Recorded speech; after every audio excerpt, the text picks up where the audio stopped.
Sorry. So, just to quickly answer Trigger Mike's question, outside of academics, it's only memoirs that are vetted that have a committee that goes through and vets the details that are given out. Any other non-classification, non-academic classification of nonfiction is not necessarily vetted. So that's just the only thing. Memoirs are vetted. So Gotcha. there's theoretical and practical ways that you can, have understanding of a theory, knowledge, and information, right? And I think that there has to be a compass of encompassing of all of those things. So one, you do need to observe somebody in the role or the position that you think is something that you would look up to, right? In a mentorship type of way. Also, you need to read thoughts and understanding, because I think one of the issues that I realize with many is they don't understand nuance. And that nuance comes from understanding the specificity of certain ideas, situations, and understanding. And because they don't do that, they paint everything with a broad brush, and then they miss critical things that would change the context of whatever they're trying to do. And that creates huge errors that can lead you down a pitfall in the wrong direction. There's specificity that needs detail in order to really understand. And I think unless you have the perfect teacher, you might not get that from a person, and you more than likely will get it from someplace where the information is drilled down, where you can go in the very detailed descriptions and get all the information and extrapolate the data that you need from that. We are not in a position where the majority of men have a great understanding of nuance, and it's sad. Unfortunately, it's sad. Okay. I agree. And please, y'all, I'm giving my, because let me be very clear. It was 100% problematic. This is, I knew exactly what Princella was doing, and I was the host of the show, so I couldn't even really rebut. What she's doing is taking what she does well to spear at men. She does well. She reads, right? But if we're gonna have an academic decathlon, let's do it. It's me versus her, right? If you want to do leadership, if you want to do a ninja course or whatever, like, you see what I'm saying?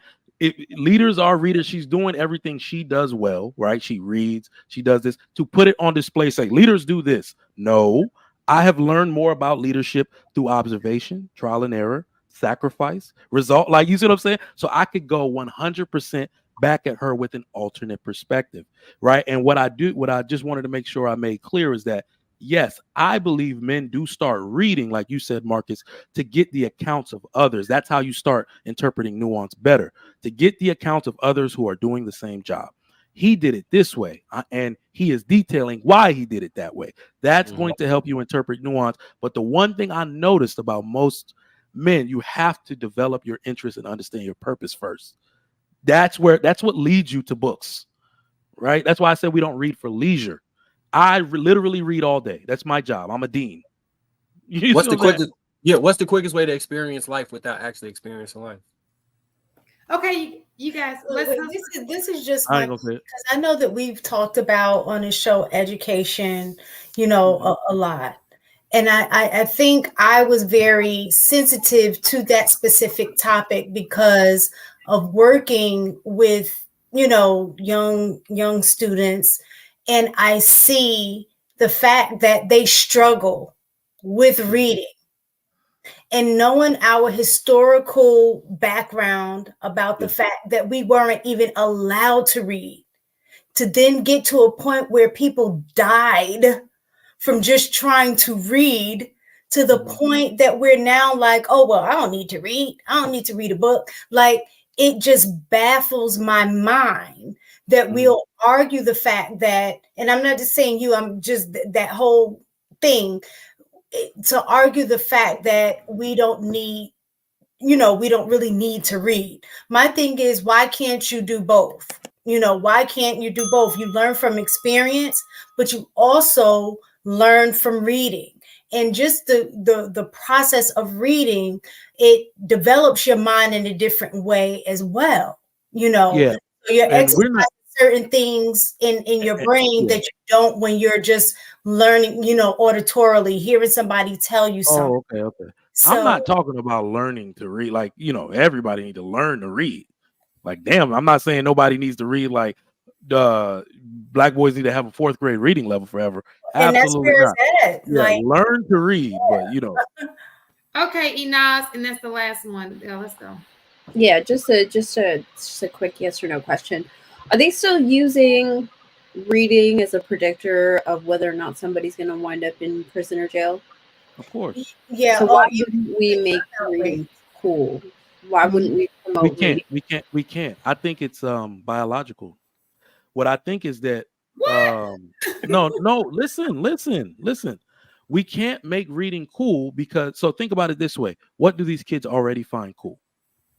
Because it's a socioeconomic status thing, right? So we are not embedding the proper we are not doing enough to understand the way modern children succeed in school. We're not doing enough.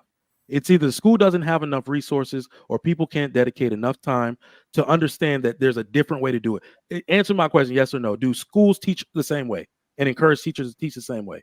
Because they don't have the budget to have a bunch of different, like all learners who tested this way go learn on this half of the school. The ones that can learn this way learn on that half of the school. They can't do that. They have to teach one way, which is usually audio visual. So it's going to handicap most of the students who cannot read that way, who do not get the enrichment at home, right? My kids read to me every night. Most people don't have that going on. So it can't be cool if we can't fix the socioeconomic hangups that these kids are going through. Can I say something? Mm-hmm. Well, just real quick. The reason why I think I agree with you with the biological part is because there's different methods of learning. Some people learn by reading, some people learn by listening, and the kinesthetic, which is what HD was saying, learning by experience. But people don't know that. Most people use a combination. But reading is just learning acquiring information. You can acquire information in multiple ways. Reading is not just reading. I actually used to read more. Now I do audio books. So I'm listening more than reading. But it's because I changed the method that I'm using. But at the end of the day, But is you know how to acquire read. information. But Yeah. people need to know what their learning method is so they can, hey, if it is better for you to watch a video, then you're more visual than, so it's just what I wanted to say about the biological. As an educator, the best thing to do, and most people use more than one learning modality depending on what it is they're learning. Yeah. So if you are, let's say, overemphasizing one, then that means you're not building up the strength of the other ones. So it's important that you do all of those things. And I'm gonna leave it at there because I see Shan's face, and I'm learning to be concise. Yeah, but you remember you said, everybody learns tactically and kinesthetically, but boys excel at it because most of the jobs that men do out in the world, most of them involve their hands. Fair? Yeah. Fair.